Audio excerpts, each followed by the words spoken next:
Hi everyone, welcome to another video on Italian recits and pronunciation. Just a note to say that most of the things I talk about here apply to arias and ensembles as well. So please don't think that it's exclusive to recits. The theme of today's video has to do with notation of word connections. This happens when two words or two syllables are written underneath one single note. Depending on the addition, the two syllables could be connected like this, or not at all like this. A very common mistake is to artificially create a new note to cover both syllables. However, if you have two syllables written together in Italian, that means that they can both be pronounced as one syllable, and that's how you should do it. Separating them into two different notes will sound wrong and unnatural. So let's go straight to a couple of examples. So the first recit that we're looking at is from the first act of Figaro between Basilio and the Count, and Susanna as well. So going to the second line there, second system, second bar, Basilio says, "È uscito poco fa." So we need to avoid the temptation of saying "è uscito poco fa," "è uscito poco fa" in one note. The next line, you see there the Count saying "esci e alcun non entri," "e alcun non entri." Again, "e alcun," some people even put that colotto in, which we've talked about in another video and is wrong. So esci e alcun non entri, e alcun non entri, again in one note.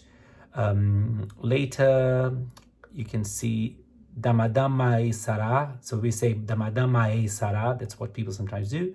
Da madama e sarà. It is not always easy to do mai in one note, but that's what you should attempt to do. You sometimes will feel like you don't have enough time. We've talked about this before as well. The rhythm there means nothing, so you can easily say da madama e sarà. Just take a little bit longer time with that note, but try not to re-attack the a in order to make it a different word. So it should be one note only.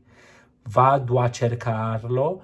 Vado a cercarlo. So not vado a cercarlo. Some people do that. Vado a cercarlo, adding another word note. So do not add another note. Vado a cercarlo.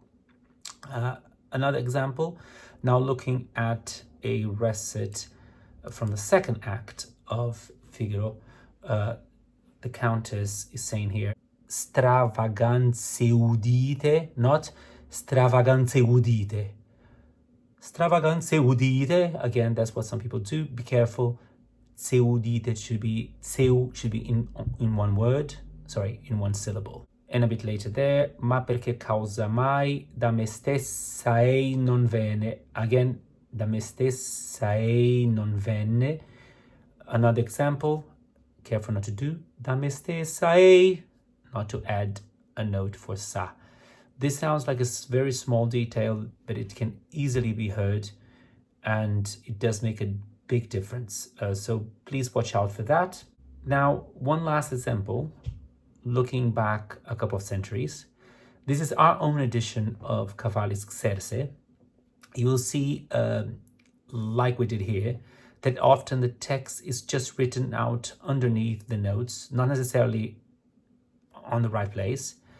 And it is your job to work out how to place it, not adding any extra note. So looking here, we have Elviro saying, nobile impiego in vero. So you have impiego under one note.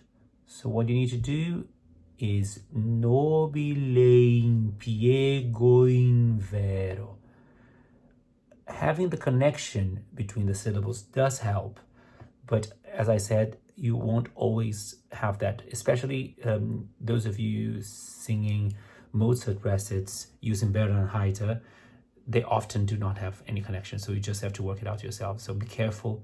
Not having those ties between the syllables or the words does not mean that you need to create a new word, a new syllable for it. A new note for it. There you go. There's another common mistake that people make, and this one is difficult to correct. Usually people, when they arrive doing that, it does take a while for them to correct it. And so in order to avoid that, try to learn it from the beginning in the right way. A couple of new roles are now available for our academies, including Zelina and Galatea. So please check our website if you're interested. Thanks a lot, and see you next time.